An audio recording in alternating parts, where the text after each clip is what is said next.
आगे बढ़ते हैं, बड़ी खबर का रुख करते हैं। बाल श्रम रोकथाम के लिए बनेगी हाई पावर कमेटी। मुख्यमंत्री अशोक गहलोत का फैसला। विश्व बाल श्रम निषेध दिवस पर यह फैसला लिया गया है। हाई पावर कमेटी के विशेषज्ञों को शामिल किया जाएगा। राजस्थान को मॉडल स्टेट बनाने की दिशा में कदम, और कहा कि बाल श्रम रोकने के लिए कानूनों की कठोरता से पालना करानी होगी। जो परिवार किसी मजबूरी के कारण 18 वर्ष से कम के बच्चों को काम करने के लिए भेजते हैं, उन परिवारों को आर्थिक रूप से सक्षम बनाने के लिए प्रयास हो। सरकार ने 100 करोड़ रुपए का नेहरू बाल संरक्षण कोष बनाया है। तो ये बड़ी खबर आपको बता रहे हैं। विश्व बाल श्रम निषेध दिवस पर यह फैसला लिया गया है। हाई पावर कमेटी में विशेषज्ञों को शामिल किया जाएगा।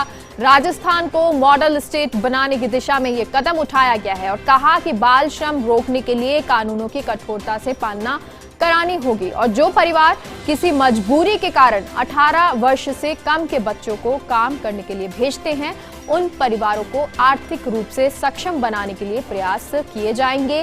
सरकार ने 100 करोड़ रुपए का नेहरू बाल संरक्षण कोष बनाया है। तो ये एक बड़ी कोशिश, बड़ी पहल की गई है। सरकार ने 100 करोड़ रुपए का नेहरू बाल संरक्षण कोष भी बनाया है, और कोशिश यही कि ज्यादा से ज्यादा लोगों का इससे भला हो, उनको इसका लाभ मिले। तो बाल श्रम रोकने के लिए हाई पावर कमेटी भी बनाई गई है, और मुख्यमंत्री अशोक गहलोत ने ये एक बड़ा और सराहनीय फैसला भी लिया है।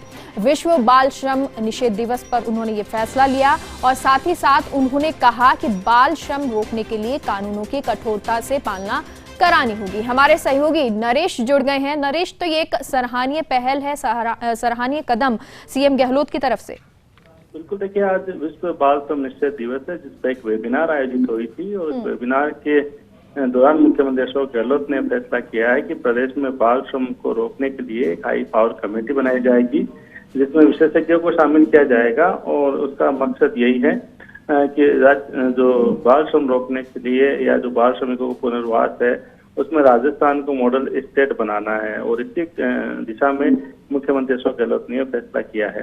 खास बात यह है कि उन्होंने साफ कहा है कि बाल श्रम की रोकथाम के लिए कई अभियान भी चलाए जाते हैं, कई कानून भी है, लेकिन उनकी उस तरह से पालना नहीं हो पा रही जिस तरह से पालना होनी चाहिए। ऐसे में जितने भी कानून है उनकी कठोरता से पालना करानी होगी, ताकि जो आर्थिक रूप से जो कमजोर परिवार है वो अपने बच्चों को बाल श्रम में भेजने के लिए मजबूर ना करे। साथ में मुख्यमंत्री का यह भी फोकस रहा है कि जो परिवार किसी मजबूरी के कारण अपने 18 साल से कम बच्चों को काम करने के लिए भेजते हैं, उन परिवारों को आर्थिक रूप से सक्षम भी बनाना होगा, तभी बाल श्रमिकों की दिशा में काम हो पाएगा। हालांकि सरकार ने इस तरफ कई कदम उठाए हैं, कई एनजीओ भी काम कर रही है, स्वयंसेवी संस्था भी काम कर रही है, लेकिन अगर राजस्थान को मॉडल स्टेट बनाना है तो इसके लिए एक विशेष प्रयास करना होगा, और इसी प्रयास के तहत मुख्यमंत्री अशोक गहलोत ने हाई पावर कमेटी बनाने का फैसला किया। चलिए, बहुत बहुत शुक्रिया नरेश पूरी जानकारी के लिए।